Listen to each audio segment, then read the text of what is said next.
नमस्कार, स्वागत है आप सभी का ज्ञान सम्मान के मंच पे। तो हम लोग यहाँ पे घटना चक्र के दृष्टि से करंट अफेयर देख रहे थे। क्योंकि आप सभी को पता है कि यदि बात करें बीपीएससी के, तो बीपीएससी का एग्जाम इसी मंथ में जो है आपका 30 सितंबर को है। जबकि अगर यूपी में बात करें, यूपी पीसीएस आरओ का, तो वो भी आपका एग्जाम जो है मान के चले तो अभी तो उसका कंफर्मेशन नहीं है, लेकिन इसी साल एग्जाम होने वाला है।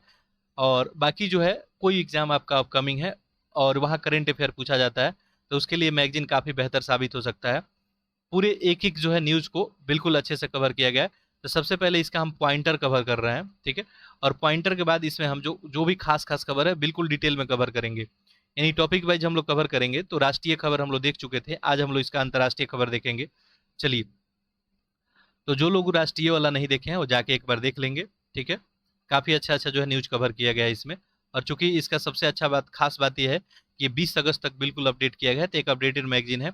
देखिए, तो आज देखते हैं हम लोग अंतर्राष्ट्रीय खबर, एक एक खबर को ध्यान से देखें। चलिए देखिए, पहला खबर है, पहला जो है आपको, प्रथम डब्ल्यूएचओ पारंपरिक चिकित्सा वैश्विक शिखर सम्मेलन कहाँ आयोजित किया गया? ये गांधीनगर गुजरात में, ठीक है। पूछा जाए कि पहला डब्ल्यूएचओ का पारंपरिक चिकित्सा वैश्विक शिखर सम्मेलन कहाँ किया गया, तो ये आपको गांधीनगर गुजरात में 17 से 18 अगस्त 2023 को, ठीक है, याद रखेंगे। तो पहला जो है आपका पारंपरिक जो है चिकित्सा कहाँ पे इसका शिखर सम्मेलन हुआ, गांधीनगर गुजरात में। अगला देखें, सुपरमार्केट के पतले प्लास्टिक बैग पर प्रतिबंध लगाने वाला विश्व का पहला देश कौन बन गया? तो ये न्यूजीलैंड, ठीक है। सुपरमार्केट में जो पतले पतले प्लास्टिक आते हैं उस पर बैन करने वाला विश्व का पहला देश कौन बन गया? न्यूजीलैंड, जुलाई 2023 में। सतत विकास रिपोर्ट 2023 को किसके द्वारा जारी किया गया? ठीक है, बात हो रहा है सस्टेनेबल जो है डेवलपमेंट गोल की। तो जो सतत विकास आपको रिपोर्ट है, ये किसके द्वारा जारी किया गया? 21 जून 2023 को यूएन जो है सस्टेनेबल डेवलपमेंट सॉल्यूशन नेटवर्क के द्वारा, ठीक है, याद रखेंगे। इस सतत विकास रिपोर्ट किसके द्वारा? UN sustainable development solution network के द्वारा। अगला देखिए, सतत विकास रिपोर्ट 2023 की एसडीजी रैंकिंग में भारत जो है किस स्थान पे है? बहुत इंपॉर्टेंट है, याद रखेंगे। तो एसडीजी रैंकिंग में भारत की बात करें तो 112वीं रैंक पे है भारत। भारत को जो है ओवरऑल स्कोर दिया गया 63.4, ठीक है। अब अगला प्रश्न आता है कि एसडीजी इंडेक्स में शीर्ष स्थान पे कौन रहा है? ठीक है, 2023 का, तो ये रहा है फिनलैंड आपका। फिनलैंड का स्कोर ओवरऑल जो है 86.8 मिला है, ठीक है। जबकि इसमें सबसे अंतिम स्थान किसका रहा है? तो दक्षिणी जो है सूडान का रहा है, जिसको 106वीं रैंक मिली है, और इसको स्कोर जो है 38.7 मिला है, ठीक है। तो इतना बात याद रखेंगे कि आपको सतत विकास रिपोर्ट में है जो है फर्स्ट रैंक किसको मिला है? फिनलैंड को। भारत को कितना मिला है? 112 रैंक मिला है। भारत को स्कोर कितना मिला है? स्कोर भी ध्यान रखेंगे एक नज़र में, 63.4। जबकि सबसे अंतिम पे कौन है? दक्षिणी सूडान है, ठीक है। अगला देखिए, वैश्विक जो है आपका शांति सूचकांक 2023 को किसके द्वारा जारी किया गया? तो ये जो है institute for economics and peace के द्वारा। ये भी पूछा जाता है कि ये सब रिपोर्ट किसके द्वारा, जैसे आपसे पूछा जाए कि बताइए सतत विकास रिपोर्ट किसके द्वारा जारी किया गया, आप क्या बताएंगे? यूएन जो है सस्टेनेबल डेवलपमेंट सॉल्यूशन नेटवर्क द्वारा। आपसे पूछा जाए वैश्विक शांति सूचकांक बताइए किसके द्वारा जारी किया गया, आप बताएंगे institute for economics and peace के द्वारा। Institute for economics and peace के द्वारा। अब बात करते हैं शांति सूचकांक की। इस सूचकांक में जो है कितने स्वतंत्र देश शामिल थे? टोटल 163 देश इसमें शामिल हुए। इसके अनुसार अगर बात किया जाए तो विश्व का सबसे शांतिपूर्ण देश कौन रहा? ये आइसलैंड रहा। आइसलैंड जो है आपको सबसे शांतिपूर्ण देश रहा, इसको रैंक 1 दिया गया। और इसमें देखा जाए शांति सूचकांक में, तो विश्व का सबसे कम शांतिपूर्ण देश रहने वाला कौन हो गया? आपका अफगानिस्तान, इसको 163वीं रैंक दिया गया। भारत को जो है शांति सूचकांक की बात किया जाए तो भारत को 126 रैंक, याद रखेंगे। भारत को कितना रैंक दिया गया? 126। रैंक 1 पे आपका आइसलैंड, जबकि सबसे आखिरी में अफगानिस्तान है। अगला देखिए, किस देश ने 23वें संघाई सहयोग संगठन शिखर सम्मेलन की मेजबानी की? इंपॉर्टेंट है, भारत, ठीक है। तो एसीओ का जो है शिखर सम्मेलन का मेजबानी किसके द्वारा किया गया? 23वां भारत के द्वारा, 4 जुलाई 2023 को। 4 जुलाई 2023 को एसीओ का जो है संघाई सहयोग का मेजबानी भारत के द्वारा किया गया। भारत की तरफ से इस सम्मेलन की अध्यक्षता किसके द्वारा किया गया? तो वर्चुअली जो है प्रधानमंत्री नरेंद्र मोदी के द्वारा। ये जो संघाई शिखर सम्मेलन है, इसका केंद्रीय विषय थीम क्या था? टुवार्ड्स ए सिक्योर एससीओ, याद रखेंगे। थीम भी आपसे एग्जाम में पूछा जाता है, ठीक है। टुवार्ड्स ए सिक्योर जो है एससीओ। हाल ही में कौन सा देश संघाई सहयोग संगठन का 9वां देश जो है बना है? ये ईरान, ये भी इंपॉर्टेंट है। तो संघाई सहयोग का जो है 9वां देश कौन बना है? आपका ईरान बना है। इस शिखर सम्मेलन का जो है मेजबानी किसके द्वारा, भारत के द्वारा वर्चुअली माध्यम से जो है प्रधानमंत्री नरेंद्र मोदी की अध्यक्षता में किया गया। इसका थीम क्या आपका, टुवार्ड्स ए सिक्योर एशियो, जबकि नौवां देश जो है सबसे नया देश इसमें शामिल होने वाला हो गया आपका ईरान। ठीक है, इतना बात ध्यान रखेंगे। चलिए आगे बढ़ते हैं।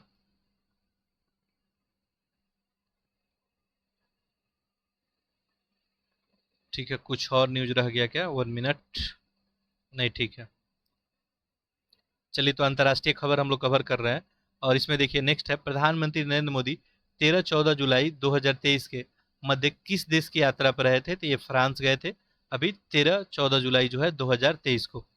फ्रांस की यात्रा पे किस कार्यक्रम के मुख्य अतिथि के तौर पे शामिल हुए थे ये, तो फ्रांस के राष्ट्रीय दिवस पे, फ्रांस के राष्ट्रीय दिवस के रूप में ये मुख्य अतिथि के रूप में शामिल हुए थे। फ्रांस के राष्ट्रीय दिवस को किस नाम से जाना जाता है, तो आपका वेरिस्टल डे। ठीक है, वेरिस्टल डे जो है फ्रांस का राष्ट्रीय दिवस के रूप में जाना जाता है, इतना बात याद रखेंगे।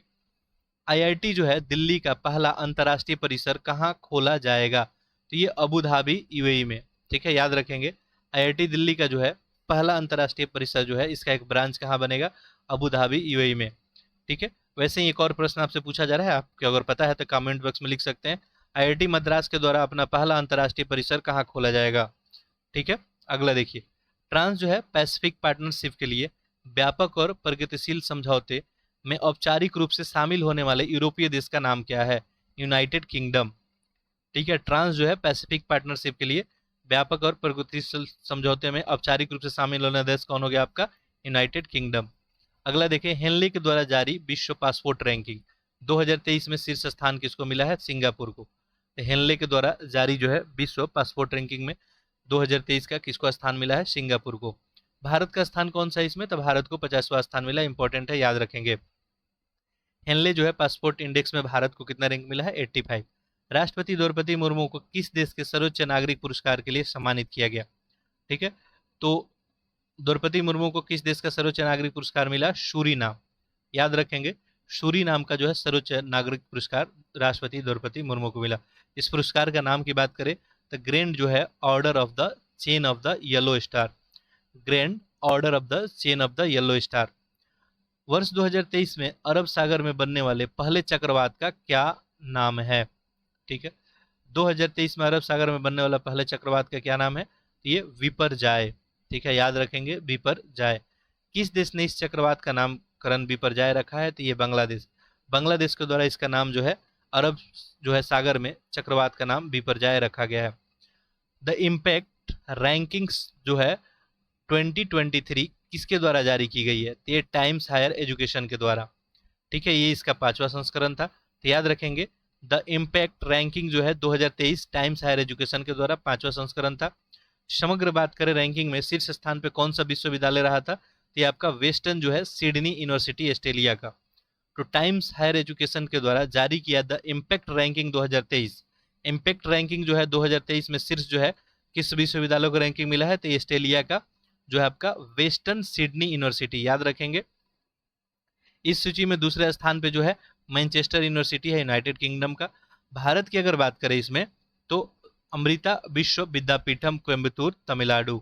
ठीक है, इस समग्र रैंकिंग में कौन सा स्थान इसको प्राप्त हुआ है, तो 52वां रैंक प्राप्त हुआ है। ठीक है, चलिए एक नज़र में इसको ध्यान रखेंगे। संयुक्त राष्ट्र सुरक्षा परिषद गैर अस्थायी सदस्य के रूप में कितने देशों का चुनाव किया गया। ठीक, तो संयुक्त राष्ट्र सुरक्षा परिषद में गैर अस्थायी देश, कुछ तो अस्थायी होते हैं आप सभी को पता ही है, और गैर अस्थायी देशों में अगर बात किया जाए तो 5 का, एक आपका अल्जीरिया, नाम याद रखेंगे, गुआना, दक्षिणी कोरिया, सियरा लियोन और स्लोवेनिया। तो 5 अस्थायी देश के रूप में संयुक्त राष्ट्र जो है सुरक्षा परिषद में अभी शामिल हुए हैं। गैर अस्थायी सदस्य के रूप में अल्जीरिया, गुयाना, दक्षिण कोरिया, सियरा लियोन और स्लोवेनिया।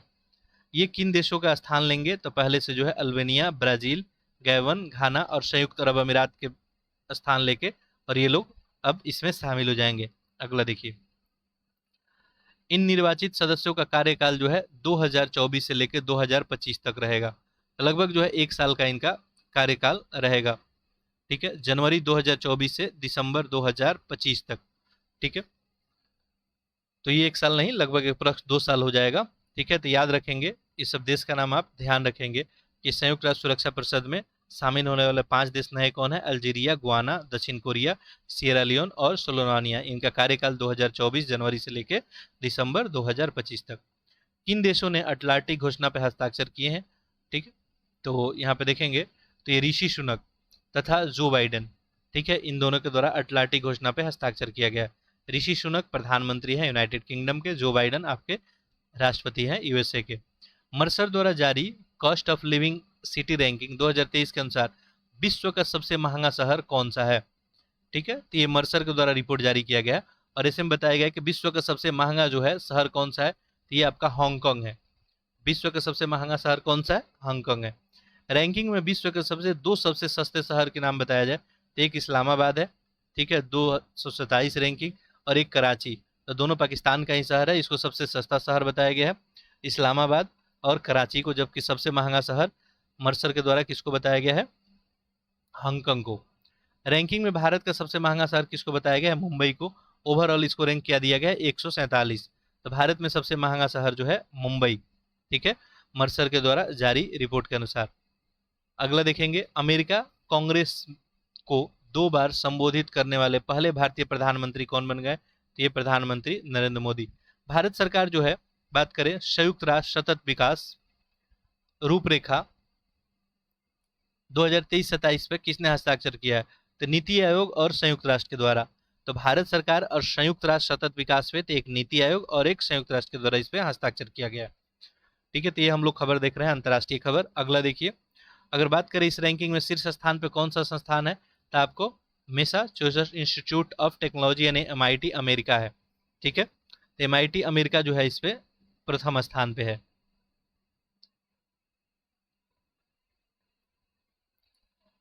अब ये तो MIT इसमें कैसे हो सकता है? देखिए, कुछ खबर यहाँ पे मिस हो गया है, ठीक है, यही मैं सोच रहा था।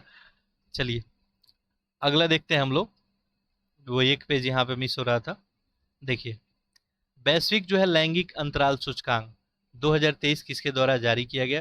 तो विश्व आर्थिक मंच के द्वारा। वैश्विक लैंगिक सूचकांक जो है किसके द्वारा? विश्व आर्थिक मंच के द्वारा। कितने देश इसमें शामिल हुए? तो टोटल 146 देश शामिल हुए। सबसे बेहतर प्रदर्शन किसका रहा वैश्विक जो है लैंगिक अंतराल सूचकांक में? तो आइसलैंड का। भारत की अगर बात करें तो इसमें भारत को ओवरऑल 127 रैंक, जब से सबसे आखिरी पे जो है आपका अफगानिस्तान 146। तो वैश्विक लैंगिक सूचकांक सबसे पहले किसके द्वारा जारी किया गया? आप बताएंगे विश्व आर्थिक मंच के द्वारा।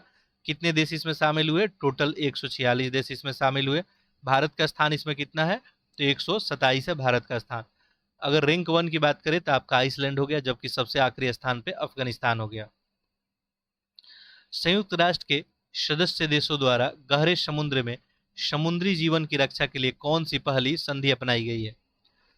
ठीक है, तो जो भी समुद्री जीव होते हैं उनके रक्षा के लिए यहाँ पे उच्च समुद्री संधि, ठीक है, इस संधि को कब अपनाया गया? तो आपका इंटर गवर्नमेंटल कॉन्फ्रेंस और मनी जो है biodiversity of areas beyond national jurisdiction के द्वारा। इसका आयोजन कहाँ किया गया? तो यूएन मुख्यालय न्यूयॉर्क, संयुक्त राज्य अमेरिका में। अगला देखिए, द ग्लोबल जो है स्टार्टअप इकोसिस्टम रिपोर्ट किसके द्वारा जारी किया जाता है? ये जो है स्टार्टअप जीनोम के द्वारा। The global startup ecosystem report किसके द्वारा? स्टार्टअप जीनोम के द्वारा। रिपोर्ट के आधार पर तैयार रैंकिंग में पहले स्थान पे कौन सा शहर है? ये सिलिकॉन वैली है। ग्लोबल जो है स्टार्टअप की बात करें, इकोसिस्टम ग्लोबल आपका स्टार्टअप इकोसिस्टम की बात करें तो सबसे नंबर 1 पे कौन है? Silicon valley. ये रिपोर्ट किसके द्वारा? स्टार्टअप जीनोम के द्वारा। दूसरे नंबर पे अगर बात करें तो न्यूयॉर्क सिटी और लंदन जो है संयुक्त रूप से दूसरे नंबर पे है। भारत में देखेंगे तो शीर्ष 20 शहरों में भारत का एकमात्र शहर शामिल है जिसका नाम है बेंगलुरु। ठीक है, the global startup ecosystem report में जो है भारत का एकमात्र शहर टॉप 20 में कौन शामिल है? आपका बेंगलुरु। और बेंगलुरु को कितना रैंक दिया गया है इसमें? तो 20वां। ठीक है, पहला रैंक किसको? तो आपका सिलिकॉन वैली को, जबकि दूसरा संयुक्त रूप से न्यूयॉर्क सिटी और लंदन को। अगला देखिए, जून 2023 में पेटेरी आर्पो को किस देश का प्रधानमंत्री चुना गया? पेटेरी आर्पो जो है ये फिनलैंड के प्रधानमंत्री। ठीक है, प्रधानमंत्री नरेंद्र मोदी ने मिस्र के किस सर्वोच्च नागरिक सम्मान से सम्मानित किया गया इनको 25 जून 2023 को? Order of the Nile. तो मिस्र का जो है सर्वोच्च पुरस्कार कौन सा है? सर्वोच्च नागरिक, तो ऑर्डर ऑफ द नाइल ये जो है प्रधानमंत्री नरेंद्र मोदी को दिया गया। अगला, ग्लोबल जो है लिविलिटी इंडेक्स 2023 किसके द्वारा जारी किया गया? ये जो है लिबिलिटी इंडेक्स जो है आपको, लिबिलिटी इंडेक्स किसके द्वारा जारी किया जाता है? इकोनॉमिक्स इंटेलिजेंस यूनिट के द्वारा। इकोनॉमिक जो है इंटेलिजेंस यूनिट के द्वारा ये रिपोर्ट जारी किया जाता है। इस सूचकांक में कितने देश शामिल हैं? तो टोटल 173 देश इसमें शामिल है। तो ग्लोबल जो है इकोनॉमिक्स बात करें अगर आपको, ग्लोबल जो है लिबिलिटी इंडेक्स की, तो किसके द्वारा? इकोनॉमिक्स इंटेलिजेंस यूनिट के द्वारा। याद रखेंगे EIU के द्वारा ये जारी किया जाता है। टोटल 173 देश शामिल हुए। अगर बात करें इसमें सूचकांक में पहले स्थान पे, तो ये वियना रहा आपका, वियना ऑस्ट्रिया। जबकि सबसे अंतिम स्थान पे दमिश्क जो है सीरिया का। इसमें देखेंगे तो भारतीय शहर में जो है नई दिल्ली और मुंबई, चेन्नई, अहमदाबाद और बेंगलुरु को इसमें स्थान दिया गया। टाइम्स हायर एजुकेशन विश्वविद्यालय रैंकिंग 2023 में पहला स्थान किसको प्राप्त हुआ? ये शिंगुआ विश्वविद्यालय चीन को। ठीक है, तो टाइम्स हायर एजुकेशन एशिया जो है विश्वविद्यालय में आपको किसको जो है पहला स्थान दिया गया? चीन का जो है शिंगुआ विश्वविद्यालय को। ये एशिया का विश्वविद्यालय रैंकिंग है टाइम्स हायर एजुकेशन के द्वारा। ठीक, भारतीय संस्थान में जो अगर सर्वोच्च स्थान बात करें तो आपका IISc बेंगलोर को दिया गया। IISc बेंगलोर को इसमें जो है आपको 48वीं रैंक दी गई। अगला देखिए, विश्व प्रतिस्पर्धात्मक रैंकिंग किसके द्वारा जारी की गई? तो IMD के द्वारा, इंस्टीट्यूट फॉर मैनेजमेंट डेवलपमेंट के द्वारा। विश्व प्रतिस्पर्धात्मक रैंकिंग किसके द्वारा आपको? तो IMD के द्वारा, इंस्टीट्यूट ऑफ मैनेजमेंट के द्वारा। इसमें टोटल 64 देश को शामिल किया गया। रैंकिंग में पहला स्थान किसको मिला? विश्व प्रतिस्पर्धा रैंकिंग में डेनमार्क को, जबकि दूसरा और तीसरा स्थान आयरलैंड और स्विट्जरलैंड को मिला। तो रैंकिंग में बात करें तो टोटल 64 देश इसमें शामिल हुए। इंस्टीट्यूट फॉर मैनेजमेंट डेवलपमेंट के द्वारा जारी किया गया विश्व प्रतिस्पर्धात्मक रैंकिंग। नंबर 1 डेनमार्क को, जबकि नंबर 2 पे बात करेंगे तो आयरलैंड और स्विट्जरलैंड को। भारत का इसमें रैंक रहा है 40। ठीक है, तो 64 में जो है भारत का रैंक कितना रहा? इसमें 40 रहा है। इस सूचकांक में भारत को 40 rank. QS world university ranking 2024 का शीर्ष 150 में भारत के किस संस्थान को स्थान प्राप्त हुआ है? तो IIT बॉम्बे को। देखिए, क्यूएस वर्ल्ड यूनिवर्सिटी जो रैंकिंग जारी की जाती है, तो शीर्ष 150 में भारत के IIT बॉम्बे को जो है 149वां स्थान मिला है। ठीक है, तो IIT बॉम्बे को कौन सा मिला है? 149वां स्थान।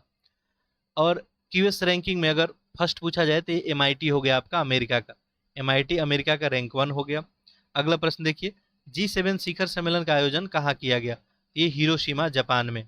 ठीक है, 19 मई से लेके 21 मई 2023 तक। तो G7 का इंपॉर्टेंट है, याद रखेंगे। कहाँ पे किया गया है? जापान में, हिरोशिमा में। ठीक है, 19 मई से 21 मई 2023 तक। इस सम्मेलन का ये कौन सा संस्करण था? तो 49वां था। G7 का 49वां संस्करण था, जिसका आयोजन 19 से 21 मई तक किया गया हिरोशिमा जापान में। किस पहले भारतीय प्रधानमंत्री के द्वारा पपुआ न्यू गिनी की यात्रा की गई? प्रधानमंत्री नरेंद्र मोदी के द्वारा। ये पहले भारतीय प्रधानमंत्री हैं जिनके द्वारा पपुआ न्यू गिनी की यात्रा की गई। भारतीय प्रधानमंत्री के द्वारा पपुआ न्यू गिनी किस सम्मेलन में भाग लिया गया? तो आपका FIPIC के यानी forum for India Pacific cooperation में। अगला देखिए, क्वाड नेताओं की बैठक रद्द होने के बावजूद प्रधानमंत्री नरेंद्र मोदी ने किस देश की यात्रा की? ठीक है, तो ये ऑस्ट्रेलिया की। ठीक, क्वाड नेताओं की बैठक रद्द होने के बावजूद भी इनके द्वारा यात्रा की गई ऑस्ट्रेलिया की। सिडनी स्थित हैरिस पार्क का परिवर्तित नाम क्या है? Little India. सिडनी में एक पार्क है आपका हैरिस पार्क, इसका नाम चेंज करके क्या कर दिया गया? Little India. किन देशों के मध्य 10वें लैंड फोर्ट का उद्घाटन किया गया? भारत और बांग्लादेश। ठीक है, याद रखेंगे, 10वें जो है लैंड फोर्ट का उद्घाटन भारत और बांग्लादेश के बीच। उद्घाटन कहाँ हुआ? मेघालय के दावकी में। ठीक है, किस अमेरिकी राज्य ने दिवाली त्योहार को राजकीय अवकाश के रूप में मान्यता प्रदान की है? ठीक है, अमेरिकी राज्य की बात करें तो यह आपका पेंसिल्वेनिया। पेंसिल्वेनिया में जो है आप दिवाली त्योहार को राजकीय जो है अवकाश घोषित किया गया है। IIT मद्रास ने अपना पहला अंतर्राष्ट्रीय परिसर किस देश में स्थापित करने की घोषणा की? ये पूछा गया था पिछले लेक्चर में आपसे। तंजानिया जो है आपको जंजीबार में। IIT मद्रास के द्वारा अपना अंतर्राष्ट्रीय परिसर कहाँ खोला जाएगा? तंजानिया, जंजीबार में। सूडान में फंसे हुए भारतीय नागरिकों को वापस लाने के लिए भारत कौन सा ऑपरेशन शुरू किया गया? 24 अप्रैल 2023 को ऑपरेशन कावेरी। सूडान में जो फंसे हुए भारतीय थे उनको वापस लाने के लिए चलाया गया ऑपरेशन कावेरी 24 अप्रैल 2023 को। भारत के सतलज जल विद्युत निगम किस देश में लोअर अरुण हाइड्रो परियोजना के निर्माण के लिए मंजूरी प्राप्त किया? तो नेपाल। कितने मेगावाट का परियोजना है? तो टोटल 669 ये मेगावाट का परियोजना है आपका। किन दो देशों ने आपको घोषणा की कि वे 2 वर्ष बाद अपने राजनयिक संबंध पुनः प्रारंभ करेंगे? ये कतर और बहरीन के द्वारा। ईरान ने वर्ष 2016 के बाद पहली बार किस देश में अपना पहला राजदूत नियुक्त किया? तो संयुक्त अरब अमीरात में। नियुक्त राजदूत का नाम आपका रेजा जो है अमेरी। तो ईरान के द्वारा 2016 के बाद 2023 में संयुक्त अरब अमीरात में जो है राजदूत बनाया गया रेजा अमेरी को। भूटान नरेश का नाम क्या है जिन्होंने 3 दिवसीय यात्रा पे भारत का दौरा किया 3 से 5 अप्रैल 2000? तो नाम है इनका आपका जिंगमे खेसर नंगम्याल वांगचुक। ठीक है, तो भूटान के नरेश का नाम क्या है आपका? जिंगमे खेसर नमयाल वांगचुक। विश्व का कौन सा देश उत्तर अटलांटिक संधि संगठन नाटो का 31वां सदस्य बना? तो नाटो का 31वां सदस्य बनने वाला हो गया आपका फिनलैंड। याद रखेंगे, नाटो का 31वां सदस्य कौन बन गया आपका? फिनलैंड। 20-21 मार्च 2023 को किस देश के प्रधानमंत्री फूमियो किशिदा 2 दिवसीय यात्रा पर भारत आए? ये फूमियो किशिदा जापान के हैं। अगला देखिए, भारत बांग्लादेश मैत्री पाइपलाइन का उद्घाटन किसके द्वारा किया गया? प्रधानमंत्री नरेंद्र मोदी और शेख हसीना, ठीक है, दोनों के द्वारा संयुक्त रूप से वर्चुअली किया गया। मैत्री पाइपलाइन की क्षमता अगर बात किया जाए तो 1 मिलियन मीट्रिक टन प्रति वर्ष है। ठीक है, 1 मिलियन मीट्रिक टन प्रति वर्ष। किस विश्वविद्यालय में गिफ्टी सिटी गुजरात ने अपना अंतर्राष्ट्रीय शाखा परिसर स्थापित करने हेतु अंतर्राष्ट्रीय वित्तीय सेवा केंद्र प्राधिकरण द्वारा मंजूरी दी गई थी? डिकिन विश्वविद्यालय। डिकिन विश्वविद्यालय कहाँ है? तो ऑस्ट्रेलिया में है। ठीक है, इंपॉर्टेंट है, इसको याद रखेंगे। अरब लीग के सदस्यों ने किस देश को इस समूह में पुनः शामिल कर लिया है? सीरिया। ठीक है, सीरिया की सदस्यता इस समूह में कब तक निलंबित की गई? 2011 तक। अरब लीग के सदस्यों की संख्या कितनी है? तो टोटल इसमें 22 है। ठीक है, अगला देखिए। ठीक है, अब ये थोड़ा सा ब्लर यहाँ पे इमेज आ रहा है, बाकी हम पढ़ देंगे। किस देश में यूरोप के सबसे शक्तिशाली परमाणु रिएक्टर का शुभारंभ हुआ? बहुत इंपॉर्टेंट है, फिनलैंड में। यूरोप का सबसे शक्तिशाली परमाणु रिएक्टर कहाँ पे? फिनलैंड में। उत्पादन क्षमता के लिहाज से बात किया जाए तो यूरोप की सबसे शक्तिशाली परमाणु रिएक्टर का नाम क्या है? ये आपका ओल्कीयोटो, ओल्कीयोटो 3। ओल्की जो है, ओल्कीयोटो 3 इसका नाम है। यूरोप का सबसे शक्तिशाली परमाणु रिएक्टर है। कितने मेगावाट क्षमता है इसका? तो 1600 मेगावाट है। ठीक है, मेगावाट जो है इसका क्षमता हो गया 1600 मेगावाट। विश्व का सबसे बड़ा नार्को टेस्ट देश कौन बना है? सीरिया। विश्व का सबसे बड़ा नार्को स्टेट देश कौन बन गया है? तो ये सीरिया बन गया है। किस देश के संविधान में सुधार हेतु जनमत संग्रह कराया गया? तो उज्बेकिस्तान। ठीक है, जनमत संग्रह करा के यहाँ पे संविधान में सुधार जो है किया गया। इस प्रक्रिया को प्रत्यक्षदर्शी बनने हेतु भारत के किस संस्थान को आमंत्रित किया गया है? तो भारत निर्वाचन आयोग को। भारत निर्वाचन आयोग इसका प्रत्यक्षदर्शी बना है। 13 अप्रैल 2023 को पश्चिमी ऑस्ट्रेलिया के तट से टकराने वाला उष्णकटिबंधीय चक्रवात का नाम क्या है? चक्रवात इल्सा। चक्रवात इल्सा किसका नाम है? तो ये पश्चिमी ऑस्ट्रेलिया के तट से टकराने वाला उष्णकटिबंधीय चक्रवात का। भारत संयुक्त राष्ट्र सांख्यिकी आयोग यूएन स्टैटिकल कमीशन के निर्वाचित हुआ, इसका कार्यकाल कब से है? तो 1 जनवरी 2024 से है। ठीक है, भारत संयुक्त राष्ट्र सांख्यिकी आयोग का कार्यकाल कब से है? 1 जनवरी 2024 से। इसमें भारत का कार्यकाल कितने वर्ष का होगा? तो 4 वर्ष का होगा। ठीक है, यूएन स्टैटिकल कमीशन में भारत का कार्यकाल टोटल 4 वर्षों का होगा। किस देश ने मैकमोहन रेखा को अंतर्राष्ट्रीय सीमा के रूप में मान्यता दी है? तो अमेरिका। ठीक है, मैकमोहन रेखा आप सभी को पता है भारत और चीन के बीच स्थित है। किस देश में अवस्थित माउंट मेरापी ज्वालामुखी में विस्फोट हुआ है? तो ये इंडोनेशिया में। ठीक है, माउंट मेरापा ज्वालामुखी कहाँ है? इंडोनेशिया में। किस नोबेल पुरस्कार विजेता को 10 वर्ष का कारावास प्रदान किया गया 5 मार्च 2023 को? तो है एल.एस. व्यालतिस्की। एल.एस. व्यालतिस्की को जो है 10 वर्ष का कारावास दिया गया। ये किस देश के निवासी थे? तो ये बेलारूस के निवासी हैं। इन्हें नोबेल पुरस्कार से सम्मानित किया गया था, नोबेल शांति पुरस्कार इनको दिया गया था। ये जो है पुरस्कार इनको किस वर्ष दिया गया था? तो 2022 में। 2022 में इन्हें नोबेल शांति पुरस्कार दिया गया। अब इन्हें जो है 10 वर्ष का कारावास दिया गया है। ये कहाँ से बिलोंग करते हैं? बेलारूस से। एल.एस. व्यालतिस्की। ब्रिक्स न्यू डेवलपमेंट बैंक का कौन सा देश नया सदस्य बना है? तो इसका जो है मिस्र यानी इजिप्ट इसका नया सदस्य बना है। ब्रिक्स न्यू डेवलपमेंट बैंक का सदस्य बना है आपका मिस्र। विश्व के किस देशों ने बैंक नाटो से ब्रिटिश सम्राट का चेहरा हटाने की घोषणा की है? ऑस्ट्रेलिया। ठीक है, ध्यान देंगे, विश्व के किस देश ने बैंक नोटों से ब्रिटिश सम्राट का चेहरा हटाने की घोषणा की है? तो ऑस्ट्रेलिया। ब्रिटिश जो नोट है, ठीक है, ध्यान देंगे, तो यहाँ पे पूछा गया है किस देश ने बैंक नोटों से ब्रिटिश सम्राट का चेहरा हटाएगा? तो ऑस्ट्रेलिया हो गया। जनवरी 2023 में बासेनार व्यवस्था समूह की अध्यक्षता किसने ग्रहण की? तो भारत। ठीक है, तो बासेनार व्यवस्था समूह की अध्यक्षता भारत के द्वारा। वर्ष 2023 से यूरो मुद्रा अपनाने वाला 20वां यूरोपीय देश कौन हो गया? क्रोएशिया। ठीक है, तो यूरो मुद्रा को अपनाने वाला 20वां देश हो गया क्रोएशिया। विश्व स्वास्थ्य संगठन के द्वारा पारंपरिक चिकित्सा के लिए अपना वैश्विक केंद्र किस शहर में खोला गया? तो जामनगर, गुजरात में। इंपॉर्टेंट है, याद रखेंगे। ठीक है, तो डब्ल्यूएचओ के द्वारा जो है पारंपरिक चिकित्सा के लिए अपना वैश्विक केंद्र किस शहर में? जामनगर, गुजरात में। आसियान शिखर सम्मेलन 2023 का आयोजन कब किया गया? तो 10 से 11 मई 2023 को। आसियान जो है शिखर सम्मेलन का आयोजन कब किया गया? 10 से 11 मई 2023 को। चलिए अगला देखते हैं। तो याद रखेंगे आसियान शिखर सम्मेलन कब? 10 से 11 मई 2023। 2023 में शिखर सम्मेलन का आयोजन कहाँ किया गया? आसियान शिखर सम्मेलन आपका इंडोनेशिया में। इसका ये 42वां संस्करण था। ठीक है, इसका थीम क्या था? ASEAN matters epicentrum of growth. ASEAN matters epicentrum of growth. अगला देखिए, किस देश की मेजबानी में पहले वैश्विक बौद्ध शिखर सम्मेलन का आयोजन किया गया? तो ये भारत। ठीक है, इंपॉर्टेंट है, याद रखेंगे। तो वैश्विक जो है बौद्ध शिखर सम्मेलन का आयोजन भारत में। पहले वैश्विक बौद्ध शिखर सम्मेलन का आयोजन कब किया गया? तो 20 से 21 अप्रैल 2023 को। तो ये पहला जो है आपको वैश्विक ग्लोबल जो है बुद्धिस्ट समिट कहाँ पे? आपको दिल्ली में। कब से? 20 से 21 अप्रैल 2023 को नई दिल्ली में। ठीक है, याद रखेंगे।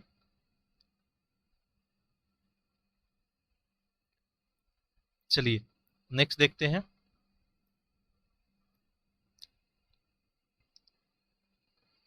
दो दिवसीय प्रथम वैश्विक बौद्ध शिखर सम्मेलन 2023 का विषय क्या था? तो इसका विषय था आपका रिस्पॉन्सेज फॉर जो है कंटेम्प्रेरी चैलेंजेज फिलोसफी ऑफ जो है पेरिक्सिस। कौन सा देश संघाई सहयोग संगठन? ठीक है, थोड़ा ब्लर दिख रहा है, यहाँ पे ध्यान दे देंगे, सुनेंगे। एशियो का संवाद साझेदार बना? तो ये सऊदी अरब। ठीक है, शंघाई सहयोग संगठन का संवाद साझेदार देश कौन बना आपका? तो सऊदी अरब बना। ठीक है, मई 2023 को एशियो के संवाद जो है भागीदार कौन बना? कुवैत, मालदीव, म्यांमार और यूएई। ठीक है, चलिए इसको एक नज़र में ध्यान रखेंगे, उतना महत्वपूर्ण है नहीं। संयुक्त राष्ट्र जल सम्मेलन 2023 का आयोजन जो है आयोजित कहाँ किया गया? तो संयुक्त राष्ट्र जल सम्मेलन आपका न्यूयॉर्क, यूएसए में। इंपॉर्टेंट है, याद रखेंगे। संयुक्त राष्ट्र जल सम्मेलन कहाँ पे? न्यूयॉर्क, यूएसए में। 22वां विश्व सतत विकास शिखर सम्मेलन का आयोजन कहाँ किया गया? नई दिल्ली, भारत में। 22वां जो है विश्व सतत विकास शिखर सम्मेलन का आयोजन कहाँ पे? तो 22 से 24 फरवरी 2023 को नई दिल्ली, भारत में। ये जो विश्व शिखर सतत सम्मेलन है, इसका थीम क्या था? सामूहिक कार्रवाई के लिए सतत विकास और जलवायु लचीलापन को मुख्य धारा में लाना। ठीक है, ये इसका आपको थीम रहा, सामूहिक कार्रवाई के लिए सतत विकास और जलवायु लचीलापन के लिए मुख्य धारा।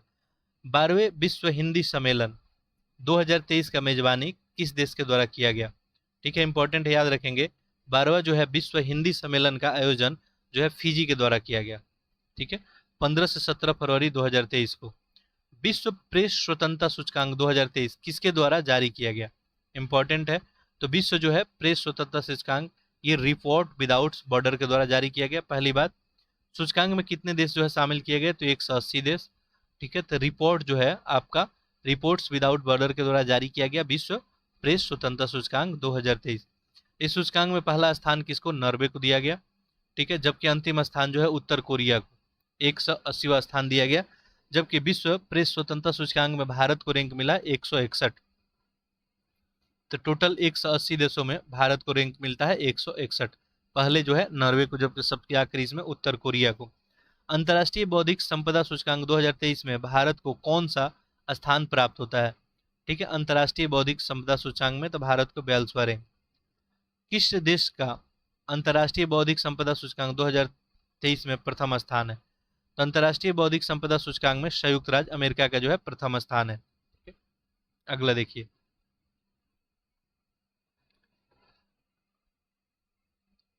ये आपको बोला जो है अहमद टिन्यू वो किस देश के राष्ट्रपति थे? नाइजीरिया के हो गए। बांग्लादेश के नए राष्ट्रपति के रूप में किसने पदभार संभाला है? तो मोहम्मद जो है शहाबुद्दीन ने। ठीक है। क्यूबा है, क्यूबा के राष्ट्रपति के रूप में पुनः किसको चुना गया? तो ये आपको मिगेल डियास कानेल को। ठीक है। स्कॉटलैंड के प्रथम मंत्री के रूप में किसने शपथ ली? तो हमजा यूसुफ। ठीक है। स्कॉटलैंड के प्रथम मंत्री के रूप में हमजा यूसुफ के द्वारा, एक नजर में ध्यान रखेंगे। संयुक्त अरब अमीरात के राष्ट्रपति ने किसे अबू धाबी का युवराज घोषित किया? तो ये शेख खालिद बिन मोहम्मद बिन जायद अल नहान को। संयुक्त अरब अमीरात के राष्ट्रपति ने अबू धाबी का जो है युवराज किसको घोषित किया है? तो आपका शेख खालिद बिन मोहम्मद बिन जायद अल नहान को। चीन के नए प्रधानमंत्री कौन बने हैं? तो ली कियांग। ठीक है। चीन के नए प्रधानमंत्री बन गए ली कियांग 11 मार्च 2023 को। नेपाल के नए राष्ट्रपति कौन बने हैं? तो रामचंद्र पौंडेल बने हैं नेपाल के नए राष्ट्रपति।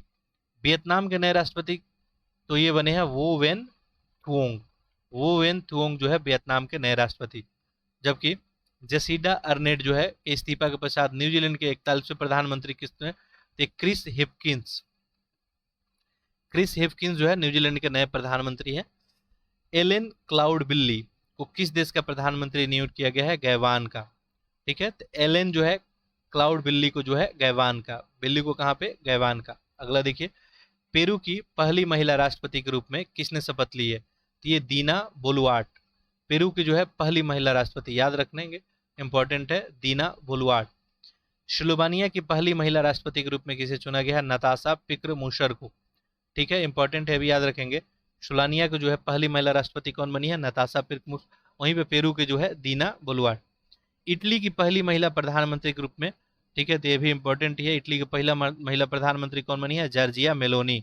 इटली की पहला प्रधानमंत्री बन गई जॉर्जिया मेलोनी। स्लोवानिया की पहली महिला राष्ट्रपति बनी नताशा पिक्र मुशर, जबकि पेरू की जो है दीना बोलुआर्ट।